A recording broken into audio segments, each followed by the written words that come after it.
Welcome. Today we're doing a deep dive into a really surprisingly specific part of the ancient world, Leviticus chapter 13. Right. If you picture old laws as maybe a bit general, this chapter is, well, it's the opposite. It gets incredibly detailed about identifying certain conditions. Almost like a medical checklist in some ways.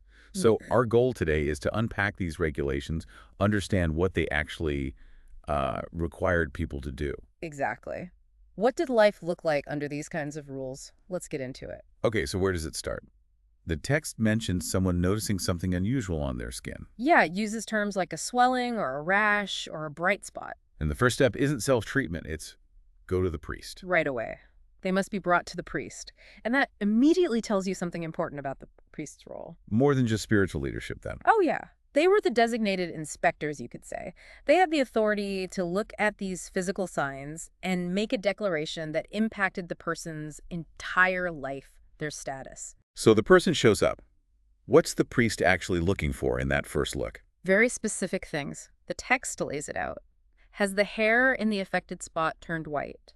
Okay. Does the sore look deeper than the skin around it? It uses that phrase, more than skin deep. And deep. And is there raw flesh visible? Those are the initial flags. And if those flags are there, like white hair and it looks deep. Then, according to this text, the diagnosis is quick. It's called an infectious skin disease. Infectious skin disease. Uh-huh. And that comes with a formal status change. Immediately, the person is pronounced ceremonially unclean, right then and there. Wow. Okay, so white hair, death boom, unclean. But what if it's less clear? Maybe a white spot, but the hair's normal. Doesn't look deep. That's where it gets interesting. The text introduces a kind of waiting period. If those really obvious signs aren't there, the priest holds off on making a call. Holds off how? The person is isolated, separated from everyone else for 7 days. 7 days. Just waiting. Then what? Then the priest examines them again, day 7. Now, if the spot hasn't changed, hasn't spread, they might actually isolate them again. Another 7 days. Potentially, yes. Another full week of isolation. So up to 2 weeks in limbo if it's ambiguous. What if after that second week it looks better? Faded? Maybe not spreading. Then finally, some good news potentially. The priest can pronounce the person clean. Oh. The idea is maybe it was just a simple rash, not the serious condition. They wash their clothes and they're considered clean. They can rejoin society. That must have been a huge relief. But wait, I remember reading something. What if the rash comes back or spreads after they were declared clean? Good point. The text covers that. If it spreads later after they've been cleared, they have to go back to the priest. And the priest checks again? Yes. And if it has spread, well, then the diagnosis changes. It's now considered the infectious disease, and they are pronounced unclean. So the status wasn't always permanent. It could change based on what the condition did. Exactly. It shows the diagnosis was tied closely to the visible changing signs. Okay, so that's the general flow. But didn't the text also describe some, really specific situations? What about something that looks like it's been there a while? It does. It describes what sounds like a chronic condition. If someone comes in with a white swelling and white hair and raw flesh already present. All three together. Right. That specific combination signals, according to the text, a chronic disease state. In that case, no waiting period. Just straight to unclean. Straight to unclean. The signs are already definitive, so no need for isolation. Got it. And then there's that really counterintuitive one, the disease covering the whole body. Ah, yes. That one's fascinating. The text says if the disease breaks out all over the skin, head to foot, but it has all turned white. All white. The priest is supposed to pronounce that person clean. Clean. But it's everywhere. How does that work? Based on everything else, spreading and white spots meant unclean. It's really striking, isn't it? It seems to go against the grain. Maybe the idea was that if it's all turned white, it's somehow stabilized, not actively spreading in the same dangerous way. It highlights that their understanding of clean, unclean wasn't maybe just about visible signs, but something else too. But there was a catch even with that rule, wasn't there? Something about raw flesh. Absolutely critical detail. If, after the whole body turned white and they were declared clean, some raw flesh appears, Right.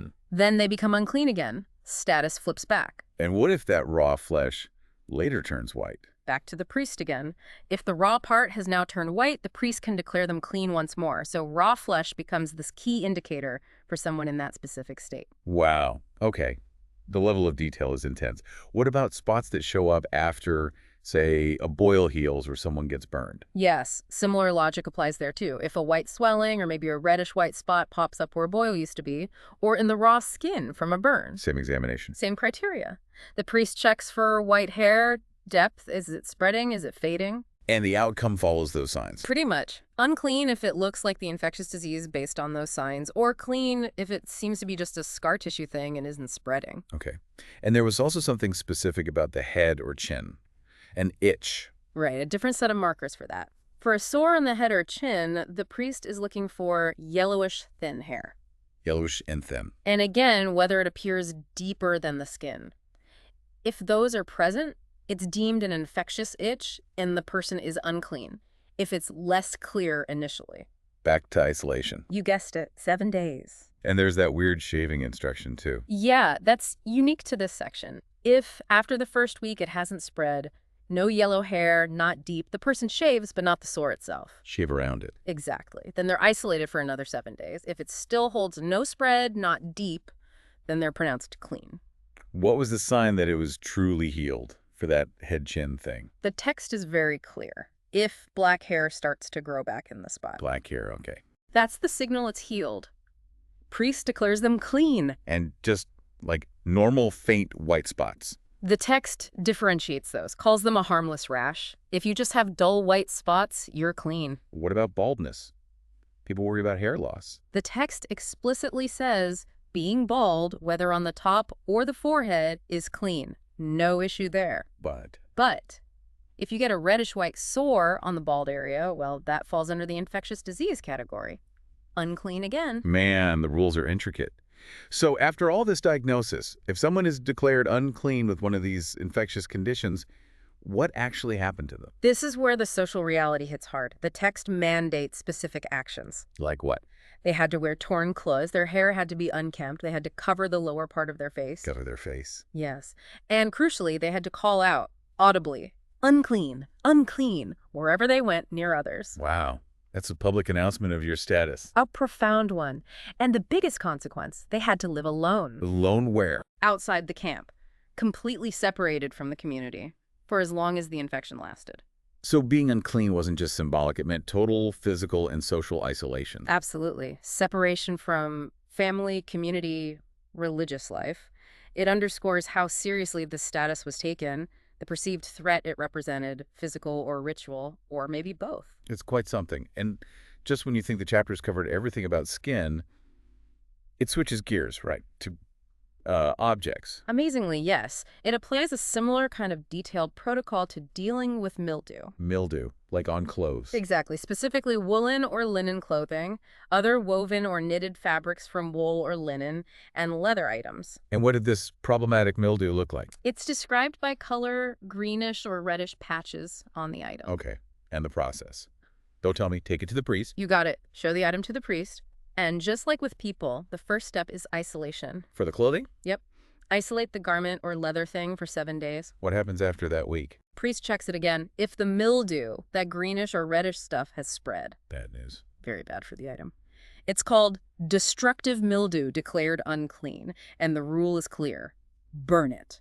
Destroy it completely. Burn it up. Okay. What if it hasn't spread after week 1? Then there's a chance. The priest orders it to be washed. Just wash it. Wash the contaminated part. But it's not over yet. After washing, it gets isolated again. Another 7 days. For the shirt. Another 7 days for the shirt or the leather, yes. Okay, second isolation period ends. Then what? Final check. Now, if the mildew spot, even if it hasn't spread more, still looks the same after washing hasn't faded or changed appearance. Still a problem. Still unclean, has to be burned. Wow.